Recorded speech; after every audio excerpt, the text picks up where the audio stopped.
Hello everyone, welcome to my channel. I hope everyone is having a wonderful day.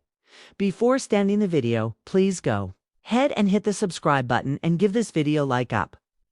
The gentle breeze of summer 2025 swept across the familiar town of Hope Valley as the first clapperboard snapped, signaling the official start of production for season 13 of When Calls the Heart. For a long time, fans known with affection as Hearties, this moment isn't just another season's beginning. It's the continuation of a legacy that's grown deeper and richer with each passing year. The cobbled streets, weathered schoolhouse, and iconic church now buzz once again with purpose. After the emotional farewell that closed season 12 where Elizabeth and her young son left for Cape Fullerton to seek better care for little Jack's newly diagnosed condition, viewers were left with a swirl of questions and cautious hope. Would she return? What would her life with Nathan look like? And could Hope Valley ever feel like home again after so much had changed? Now, with cameras rolling and cast members reunited, answers are beginning to bloom like wildflowers after a long winter. Erin Krakow, who breathes life into Elizabeth Thornton, was one of the first to confirm the return to filming. Her arrival on set was described by crew members as deeply emotional, as she stepped back into character, walking through the schoolhouse doors where Elizabeth taught for over a decade. A sense of poetic symmetry settled over the scene. This was more than filming, it was a homecoming. Kevin McGarry, portraying McGarry Nathan Grant, rejoined the production days later. His scenes alongside Yada, Lily Miller, Allie Grant, and Highland Goodrich Little Jack were described as natural and warm, with many moments of improvisation that captured the authenticity of a makeshift family rediscovering its footing. But season 13 promises more than just returns at Harold's evolution. Elizabeth and Nathan's relationship, left suspended at the end of season 12, is no longer defined solely by romantic tension. The two must now navigate the emotional terrain of co-parenting a child who requires daily medical attention. Gone are the days of quiet glances and missed opportunities. In their place rises something stronger: shared responsibility, emotional resilience, and quiet partnership. Nathan's protective nature, once a barrier to his vulnerability, now becomes an anchor for Elizabeth as she leans on him not just as a suitor, but as an ally. Meanwhile, Allie, now growing into a young woman, finds herself balancing her desire for independence with her role as a big sister figure to little Jack. Her scenes are said to reflect her struggle between teenage impulsiveness and newfound maturity. A fresh face introduced early in the season, a character named Oliver, is expected to strike up a close friendship with Allie Purse. It's even a first crush, giving her a new storyline centered on young love and identity. And then there's Lucas. Bouchard. Chris McNally returns to his role, though whispers from the set suggest that Lucas's path may diverge dramatically this season. Last seen grappling with personal demons and unfulfilled political aspirations. Lucas is rumored to undergo a season-long journey of redemption and reinvention. It's no longer tied to a love triangle. His narrative could center around purpose, legacy, and a decision that might impact all of Hope Valley. Rosemary and Lee Coulter, always the heart of humor and wisdom in the town, continue to adjust to parenthood. Baby Goldie, now a toddler, offers moments of delight and chaos, with Lee often caught mid-project with a paintbrush in one hand and a diaper in the other. Rosemary's role as a mother has softened some of her sharper edges, but her love for organizing town events is back in full force.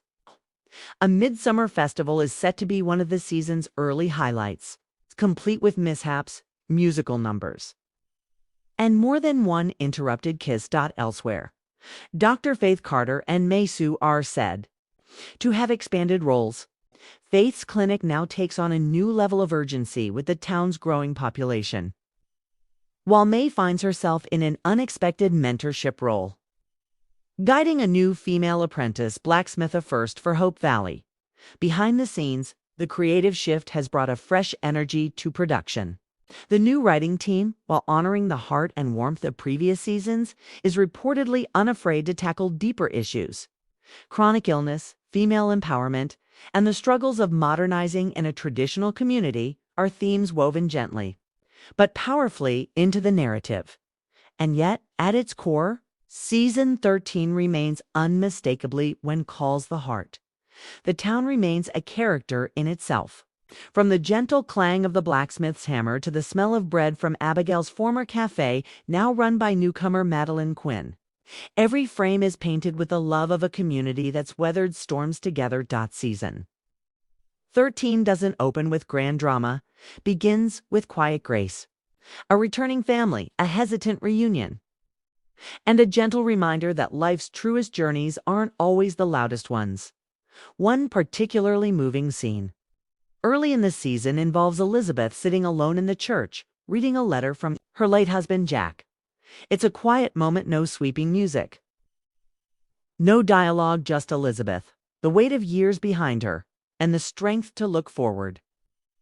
The camera lingers as she folds the letter, places it in her locket, and walks out into the sunlight. For viewers, it's a symbol. She's finally ready to begin again. Elsewhere, Hope Valley is not without its new mysteries. A traveling musician arrives claiming distant ties to one of the town's founding families. His arrival stirs both nostalgia and suspicion, especially in Bill Avery, who senses something more beneath the man's poetic charm. Could this character be tied to an old secret buried in the town's past? Then there's Henry Gowan, former magnate, now deeply introspective and trying to make amends. This season hints at Henry taking on a mentorship role for troubled youths in the area, using his past as a lesson and warning. His dynamic with Florence and Ned sees unexpected development, especially as Florence considers running for mayor. Romance still flourishes in quiet corners. Joseph and Minnie's bond deepens as they plan a community reading program. Fiona returns with a surprising business proposal involving telephone expansion. Molly and Bill, let's just say sparks might fly again. As filming continues through the summer, the cast has embraced their time together with renewed purpose. Between takes, they are seen laughing, baking treats for the crew, and playing board games in the green room. This off-screen harmony seems to bleed into every scene, giving the show a grounded, organic feeling that fans are certain to adore. Season 13 will span 12 episodes, with at least one Christmas-themed chapter already outlined. The writers promise a balance of emotional highs, comic relief, and the life-affirming messages that define the series. But perhaps the most powerful theme of all is this: home isn't just a place. It's the people who hold your story when you've forgotten it yourself. And as Elizabeth, Nathan, Little Jack, Allie, and the entire town rediscover each other, we're reminded that no journey, no matter how winding, is ever truly lost if it leads you home. So as the sun rises again on Hope Valley, When Calls the Heart enters a bold and beautiful new era. With love rekindled, families redefined, and community ties stronger than ever. Season 13 promises not just to warm our hearts, but to expand them.